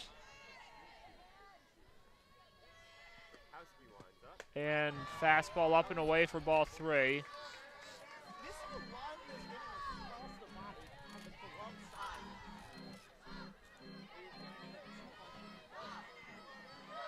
Is 3-2 pitch count here. Zidek showing bunt. Here comes the full count delivery, and that'll go be fouled off the other way. And again, this is what Northwestern's batters have done a lot throughout these 3 games. They've definitely taken a lot of foul balls that help to work up Michigan's pitch count, and I think that's something that pretty much all 3 pitchers that Michigan put out this weekend have struggled with. 3-2. Fastball upstairs, and Zidek chases ball 4 above the zone. Cannot connect. So there's a big strikeout for Durkowski, her 6th of the game. 2 away here. Nader still on second base. And Hannah Cady, the lefty, third baseman, will step into the box. Cady yet to put the ball in play, a strikeout and a walk in her 2 trips to the plate thus far in this second game of the day. Takes a pitch on the outside. Corner for a called strike. A 1 count.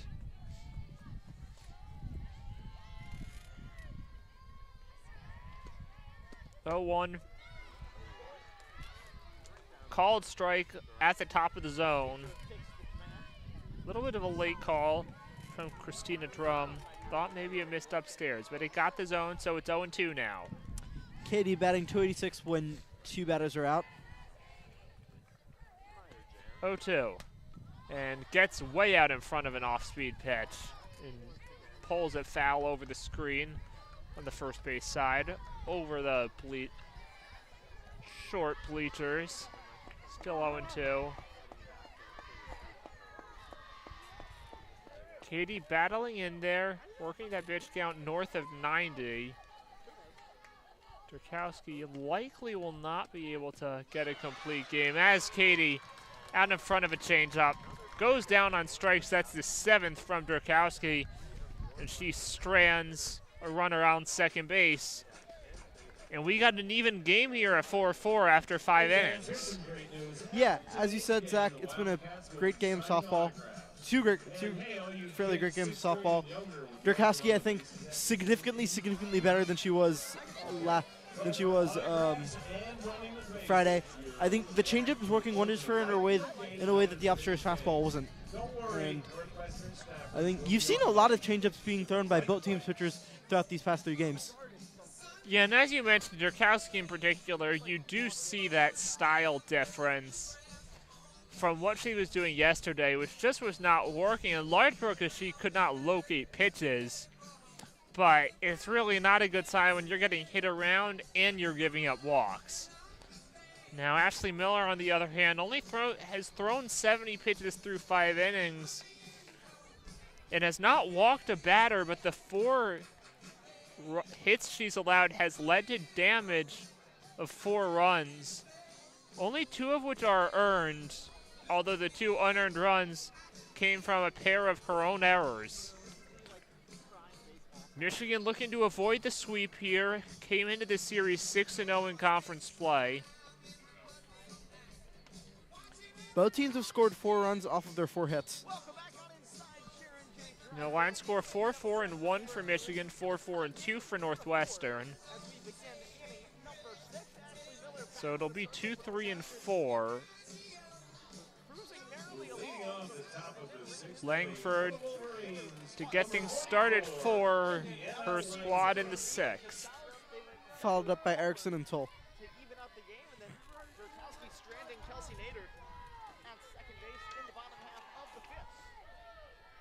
Langford 0 for 2, reached on an error and scored in the first, struck out her last time up, takes an off-speed pitch down for ball 1. The slap hitter not showing that running start on that last pitch. Wind picking up a bit more here. And a looping line drive to left field, but that'll hang up for Angela Zidak, who makes the play 1 away here. As Langford's frustrating weekend continues. Number 7, Maddie Erickson. Maddie Erickson up here. It is Riley Carcaborough in the on-deck circle. She remains in the game for Kiki Thole after being a defensive replacement back in the 4th, following Thole's 3rd inning error. And it's worth mentioning that Carcaborough had a solid performance offensively in the last game. Yeah, worked that big walk in the 5th inning, fighting off a ton of tough pitches, and that sparked a 5-run rally, grounded out to the pitcher in her other appearance, as Miller misses in the dirt in her first offering to Maddie Erickson. Threw that extremely low.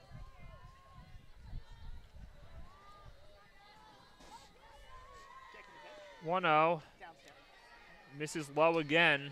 Ball 2 here to the 3-hitter. Okay, Michigan just looking for something.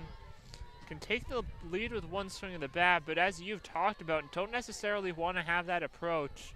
Sometimes just getting base runners is the safer methodology, as Miller lays in a changeup in a 2-0 count, freezes Erickson, gets a called strike to make the count 2 balls and 1 strike. 2-1 the count. Here comes the pitch. Fly ball out to left field. And once again, Zedak will just take a few steps back into her left and make the play. And 2 quick outs here on the top of the 6th. And now Riley Carcaburo will make her first trip to the plate. And now Bonnie Thul's going to have a discussion, and it looks like they are going to send Kiki Thul back to the plate. So Carcaburo's day is done now. She will not be eligible to continue. Meaning that Kiki Thul will be heading back out into the field in the 6th inning. And Kiki Thul, 2 strikeouts in her 2 trips to the plate. And a changeup bounced a few feet out in front of the plate. And this is something we did see Miller had issues with at times in yesterday's contest. Just losing those changeups in the dirt. Count 1-0 here. And misses low again. Looks like a call Emma Ray wanted behind the plate, but would not get from Christina Drum.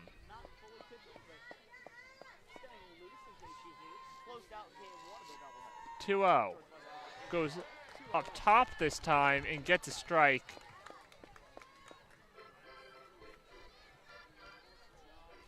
Two and 1. 2 outs, no one on top of the 6th, 4-4 game.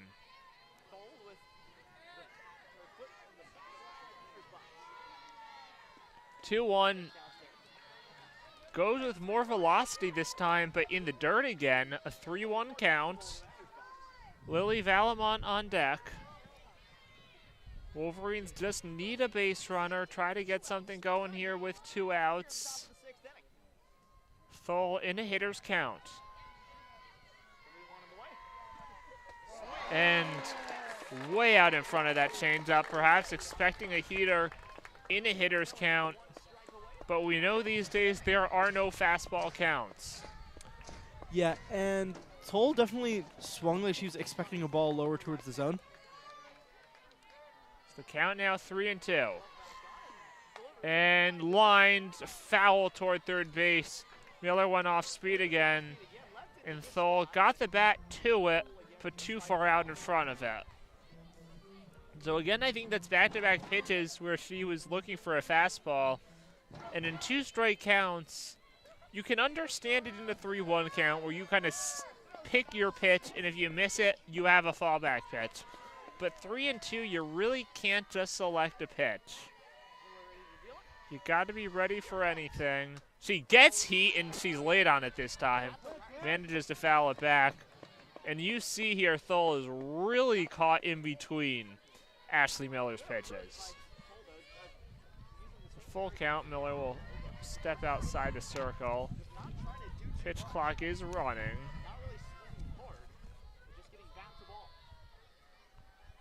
She's back on the rubber. With 3-2, swing and a miss. A downstairs pitch from Miller. It's her 4th clean inning of the contest.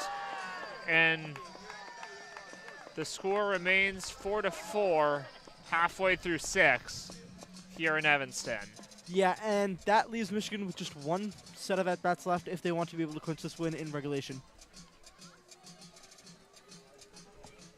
So Erin Hain will head back out there with 91 pitches through 5 innings. We would expect that Kiki Thul will return out to first base as Riley Carcaburo's done. And if Thul did not return to the field, her day would end.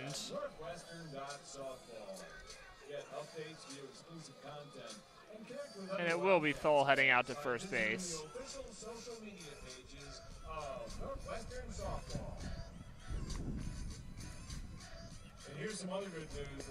It was interesting because Thul had the 2 strikeouts already.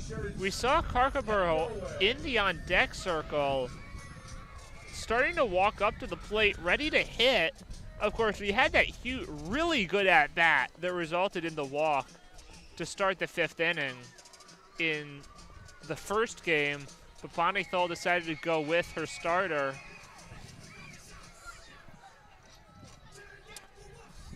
So far the teams have alternated between innings where they both went scoreless and innings with scores. So if that trajectory holds, the Wildcats will be held scoreless in this inning, although obviously that's no basis for anything. Number 17, Emma Ray. So it'll be Emma Ray. 5, 6, and 7 will get things going here in the 6th.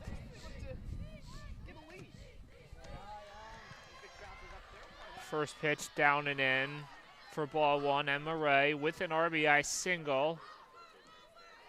Back in the 3rd inning on a generous scoring decision. Oh, it seemed like perhaps was an error by Ella McVeigh. And lines that ball foul to the Michigan dugout on the 3rd base side, out in front of a change-up. 1-1 count here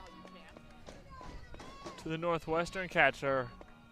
We enter the late stages of this game all even. 1-1 behind a fastball. Fair, both teams probably want to get this game over with in regulation. Already played 7 innings earlier today. And Kate Drohan's going to take a conference here to talk with her hitter in a 1-2 count. Lily Valamont will take advantage of this time and chat with Lauren Durkowski briefly before she heads back to the plate. Ray will now step back to the plate.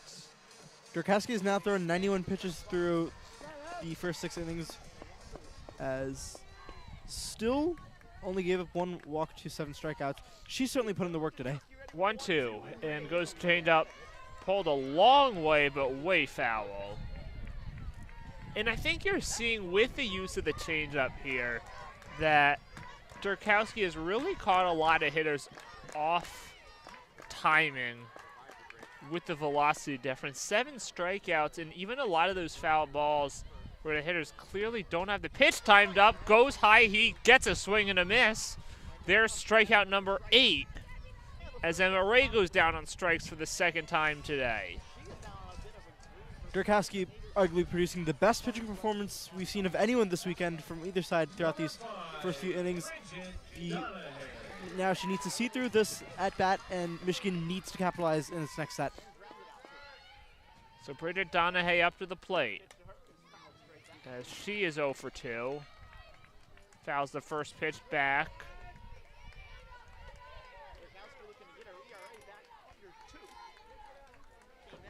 The shortstop for Northwestern yet to pick up a hit today.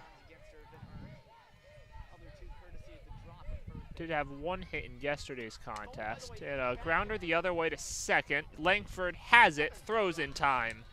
And there's the 2nd out in the bottom of the 5th. 4-3. And Donahue clearly a little tired, did not quite have the acceleration to finish that run over to first. As Izzy Cunha will step in. She's enjoyed a successful weekend, but not so much today, going 0 for 2. And a line drive into right center field.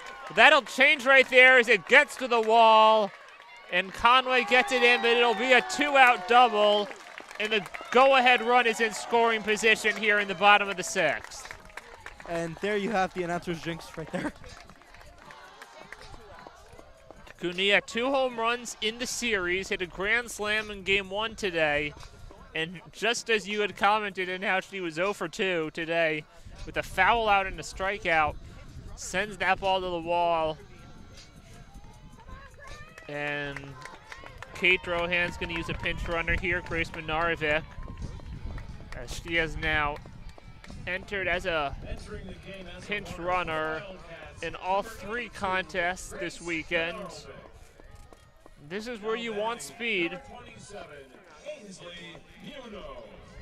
As Muno will step to the plate, and on the Northwestern side, they're thinking a base hit, gets a run here, and gets them 3 outs away from a sweep, as the first pitch will miss down and maybe in as well for ball 1. And I think you're going to see probably a lot more bunting stances from here on out, as the Wildcats are just going to be focused on getting those runners into position. So 1-0 the count. Change up. Drops into the bottom of the zone on the inner third for a called strike one. Immuno, a ground out and fly out thus far here in the second game of this doubleheader. And 1-1 will miss upstairs. And appeal to third. She did not swing, so the count is now 2-1.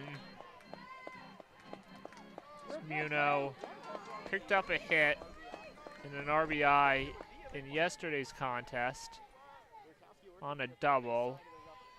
No hits so far in either game today as the 2-1 change gets the strike zone, count 2-2. There's a high pressure moment here.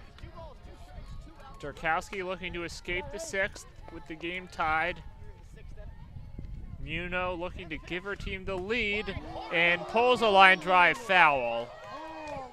What a distance as that hit the upper window out on Welsh Ryan Arena, but also at least 20 feet wide of the foul pole in left field. And that's what the changeup has done. Even when these Wildcat hitters have connected, they have had a tough time keeping it fair, and that pitch clips the back of, looks like the back of the foot of Ainsley Muno. She'll head to first. Izzy Cunha had gone to third, but or Grace Minarovic rather, the pinch runner, but she'll have to head back to second. And now we'll have a coaching visit here with Lauren Durkowski. The pitch count now up to 105. You figure pitching on back-to-back days, she might be about to run out of gas. Yeah, Bonnie Thole separately just outside the circle meeting with her infielders. But again, Durkowski will remain in the game.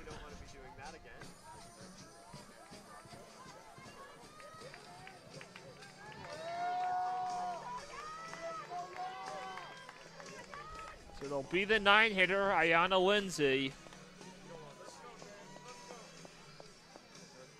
It was hit by a pitch, scored back in the third inning for a potential game-deciding at bat. It'll be Hannah Cushing pinch running at first now. And Lindsay shows bunt, takes the pitch for a strike. And an interesting decision to consider bunting here when it likely would not score the runner from second base. But at the same time, you have Kansas Robinson on deck. So if you can get her up with an on-base percentage well over 500, close to 600, you feel pretty good about your odds. 0-1 count. And that off-speed pitch misses down. So the count is even now at a ball and a strike.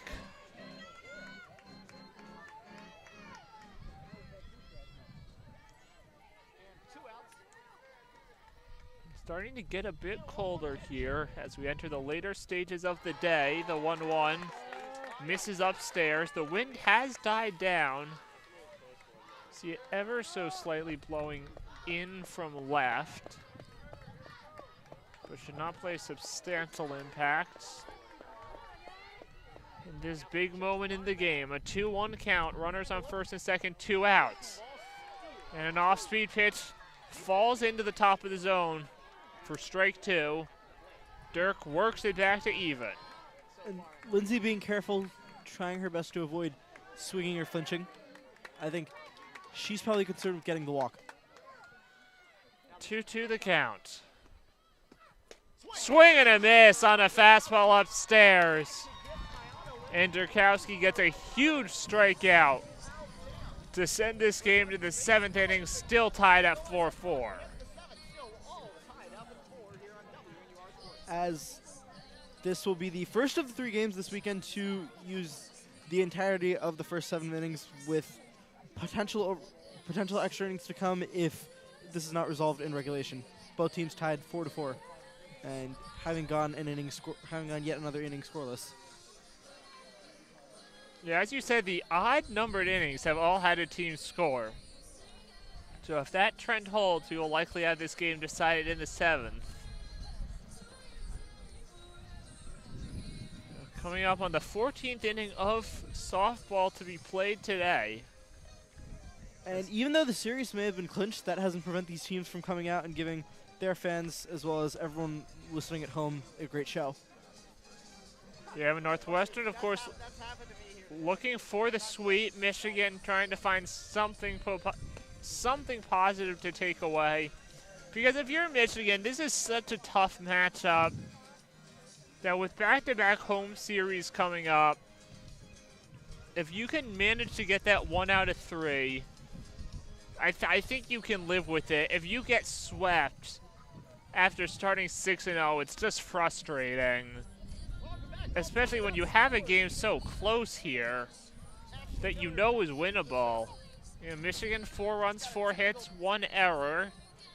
Here through the first 6 innings, they have 4 runs, 5 hits, and 2 errors for Northwestern. Northwestern has left 5 runners on base. Michigan has not left a runner on base in this game. It's the first pitch.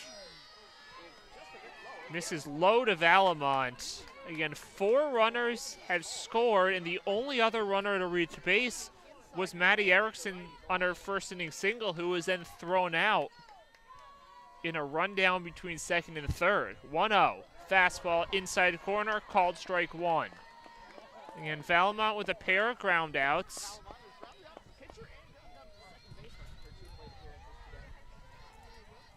A 1-1 count here in a tie game in the top of the 7th. And goes off speed, called strike 2. So Miller gets ahead in this big at-bat to start the 7th. Again, the only innings that Michigan has gotten any runners on base, they have scored 2 apiece. They have gone now 1, 2, 3 in 4 innings. And Valamont behind an off-speed pitch. Right, lines it foul right to the Northwestern dugout. Count remains 1-2.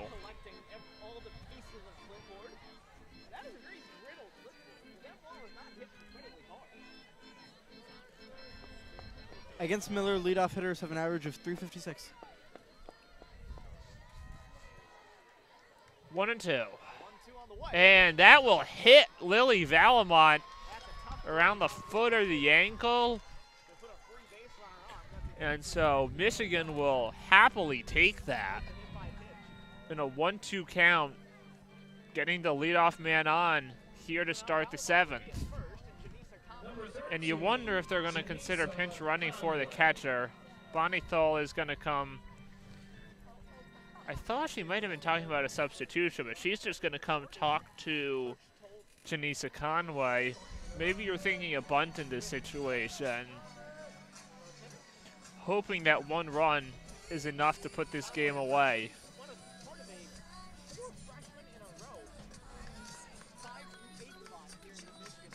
A 4-4 game, top of the 7th. No outs. Lily Valamont standing on first base after being hit by a pitch. Janisa Conway, 2 ground outs and as many trips to the plate. Wonder if a bunt is on the table here.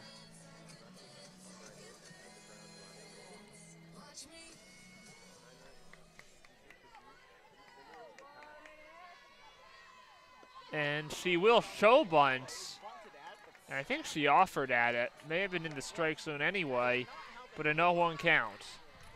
Right, and I think you're going to see that trend as long as the Wolverines do have a runner on base, because they're going to want to take what they can get from now and hope and rely on Durkowski to close them out in the Wildcats' final set of at-bats. Assuming this game does not go to extra innings. Takes upstairs for a ball. They're showing bunt once again. The count now 1-1.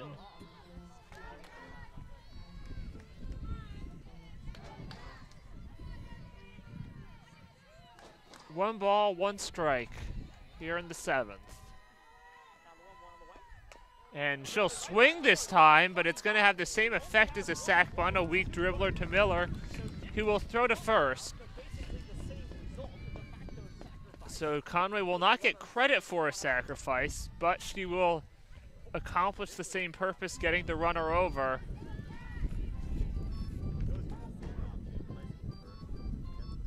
And it'll be Ella Stevenson now. Up to the plate with the runner on second and 1 out.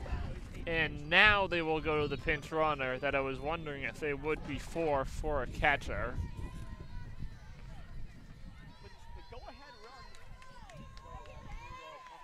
Entering the game as a runner for the Wolverines, number 17. It'll be Lexi Delamonica as the pinch runner, the potential go-ahead run here in the 7th. First pitch off speed floats above the zone to Stevenson, taken for a ball.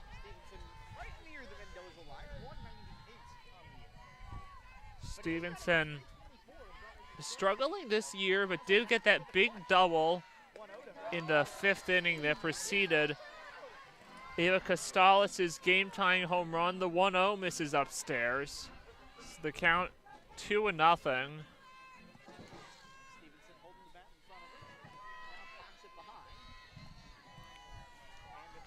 2-0. And gets the top of the strike zone this time. So 2 balls and a strike.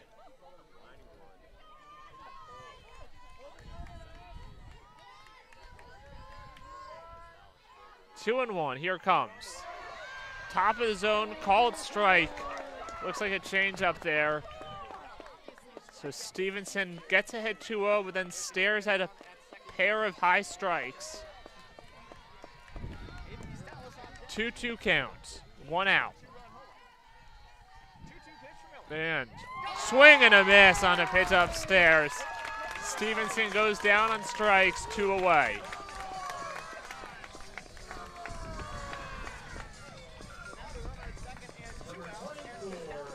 So it'll be up to Ava Costales, who last time up hit just her 2nd home run of the year, picking up RBIs 11 and 12. First pitch fastball low. Again, any RBI number 13, however it comes, would give Michigan the lead.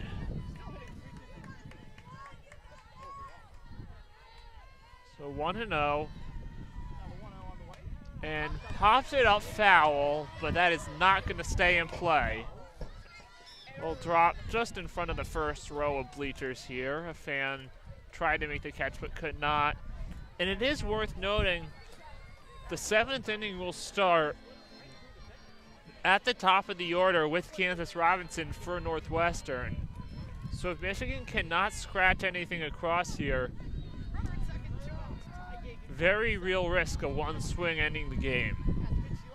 1-1. Misses low for ball 2.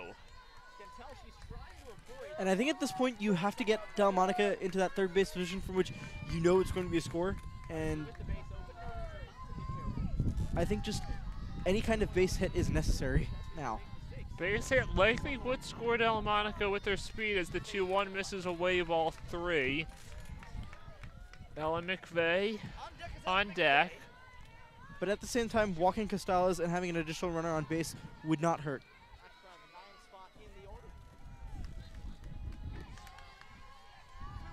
3-1. Off speed in the strike zone. Count runs full. Costales probably expecting a fastball, and that is not what Miller gave her there. 3-2. 2 outs, top of the 7th. Pinch runner Lexi Delamonica on 2nd base has the potential go-ahead run, and ball 4 bounces. Now a throw back to 2nd, and it was not picked out of the dirt by Candace Robinson. Wolverines with 2 runners on base, giving them a wider range of options from which to score from.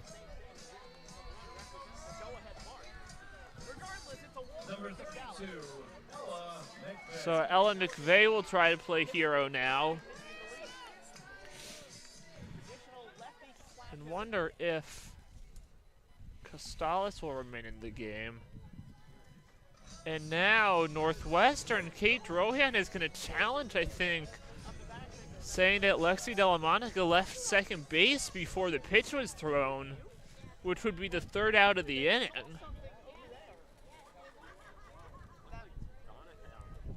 And again, I was not paying attention to that at all. And we don't have any replays that we have access to here while the umpires go and take a look.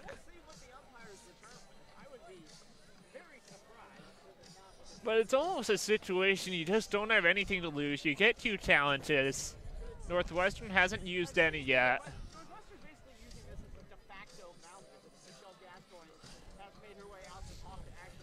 Of course, if the call is overturned, the inning would end. And Northwestern sends the top of its order up with the chance to walk it off here.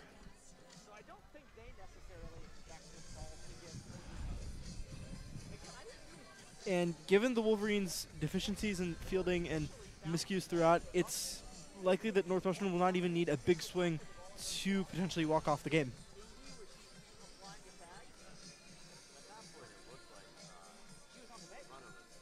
So again, runners on first and second, 2 outs, top of the 7th, in a 4-4 game for now. But a challenge on a runner leaving early by Northwestern. We have not seen any call challenge by either team this series get overturned, and the call is upheld. So, Delamonica remains on second base. Costales at first. Yet another case of the call itself being 50-50, but there not being enough evidence to swing it one way or the other.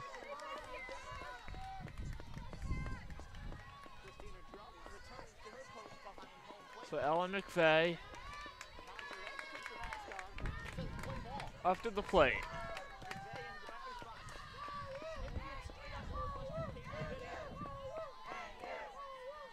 First pitch.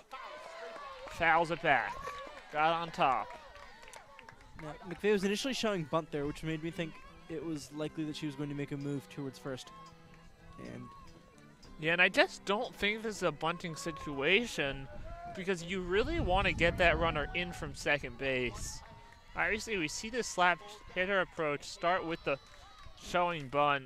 And she'll do it again there, take an off-speed pitch above the zone for ball 1.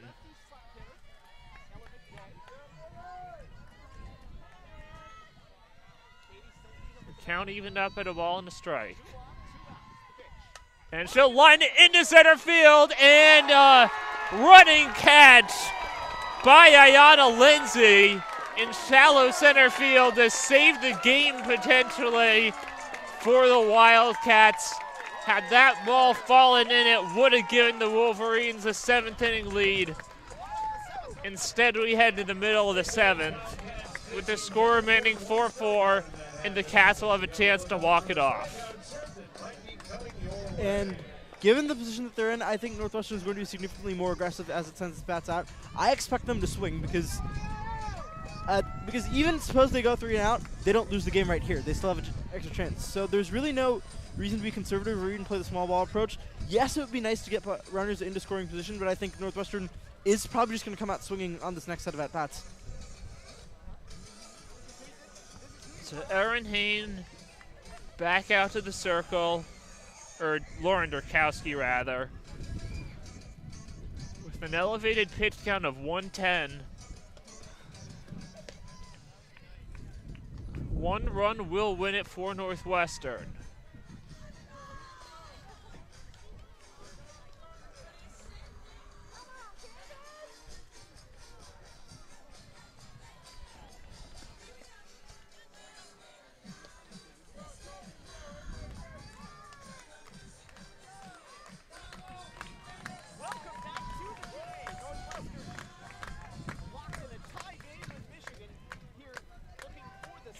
So we are back here in the bottom of the 7th, and it's Kansas Robinson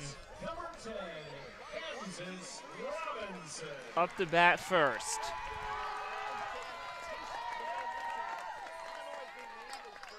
Getting a rousing ovation. She'll take the first pitch for a called strike.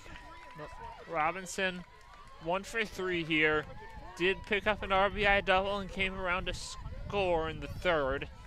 That double had tied the game at the time. She scored the go-ahead run. 1-0. Fastball gets the outer corner for a called strike, count even at 1-1.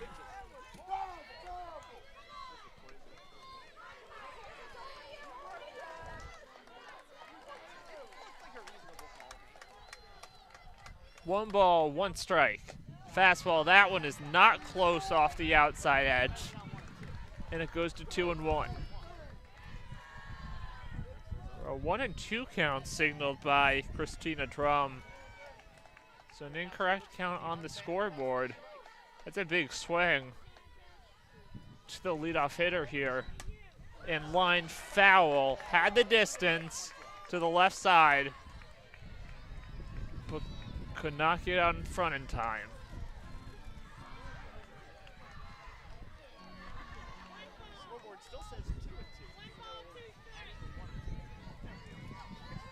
So 1-2 once again, as we now got the scoreboard here corrected with the count.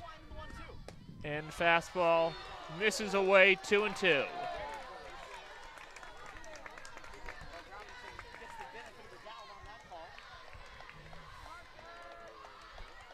So 2 balls, 2 strikes. No one out, bottom of the 7th. Northwestern looking to walk it off in a 4-4 game.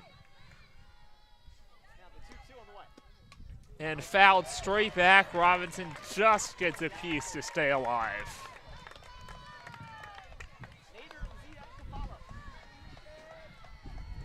Top of the order here. On deck is Kelsey Nader with 2 hits of her own in this contest. 2-2 once again. Fly ball out to center field, but not enough. And is caught just in front of the warning track by Tanisa Conway. Wildcats have 2 more at-bats to wrap this up. Crowd seemed to think maybe that had the distance, but just not hit sharply enough.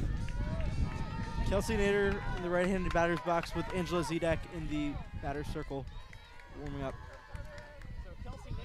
The lefty will bunt, and it is a perfect bunt. And an infield single. Durkowski started to go for that, but then stopped as Maddie Erickson charged in. Throw not nearly in time. And the winning run is now standing on first base with 1 away. Number 9, Angela Zedek. And so Angela Zedek now steps to the plate, 0 for 3, but does have a run scored after reaching on an error in the third. Strikeout victim her last time up. Line drive into center field, base hit. That'll get Nader up to second base as Conway gets it back in. And with 1 out, the winning run is in scoring position.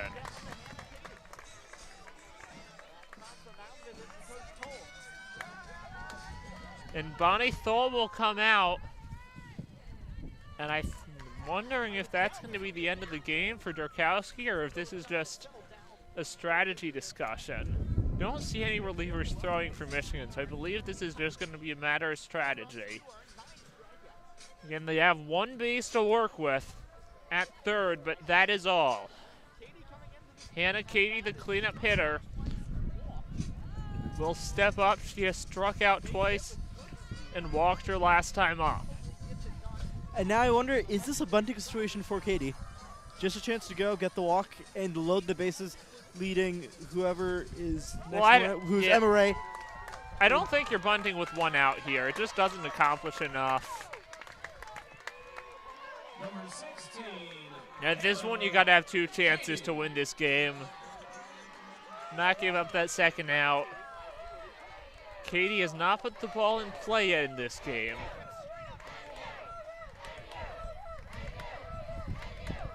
First pitch. Fastball away for ball 1.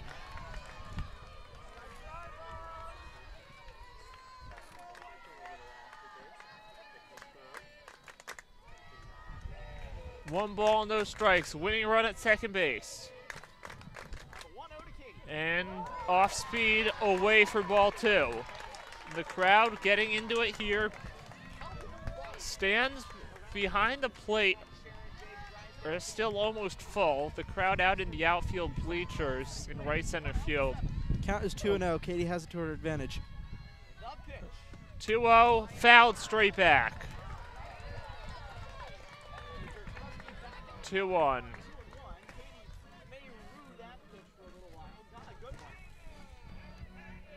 2 balls, 1 strike. Emma Ray on deck, who has an RBI single. She'll get a chance unless Katie hits into a double play or finishes the game herself. And that pitch misses upstairs. I thought that got in the strike zone, but Dirk does not get the call. It's 3-1, and a big pitch coming here as Durkowski cannot afford to walk the bases loaded with only 1 away. So here comes the 3-1 offering. Outside, ball 4, and with 1 out, the winning run is on third base in Kelsey Nader.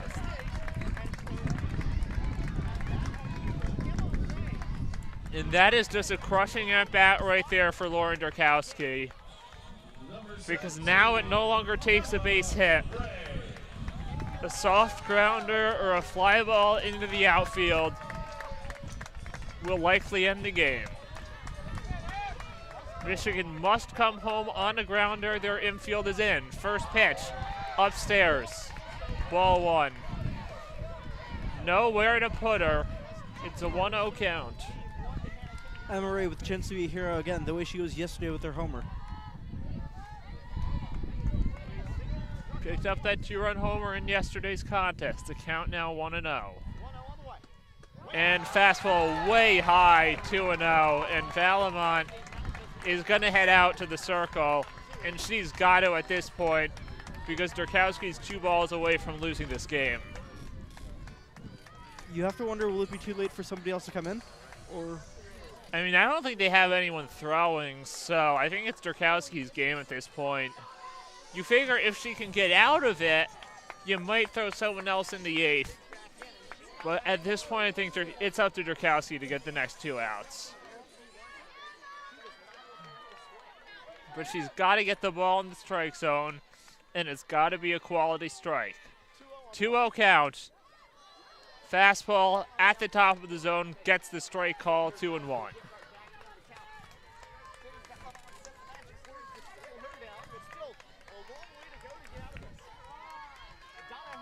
2-1, 1 out, bases loaded, tie game, bottom of the 7th. And up at about the level of the head of Emma Ray, and 1 more ball would send Northwestern home with a sweep. as the Drizzle Arena vibrates with the feet stomping of Northwestern fans, eagerly anticipating the end of the series. 3-1 pitch. Here it comes inside. Ball 4. Game over. Kelsey Nader scores on the walk-off walk from Emma Ray. And Michigan, who came into this series 6-0 in Big Ten play, gets swept by Northwestern. This is despite the best efforts of Durkowski today, who pitched a fantastic game working against a loaded pitch count. Ultimately, she finished with 9 strikeouts to only 3 allowed walks. Yeah, you take a look here, the final score 5-4. And Michigan right in this game jumped out with a 2-0 lead, picked up those 2, got the 2-run home run from Ava Costales in the 5th to tie it, and then had a pair of base runners in the 4 in the 7th, and it was a great running catch by Ayanna Lindsay.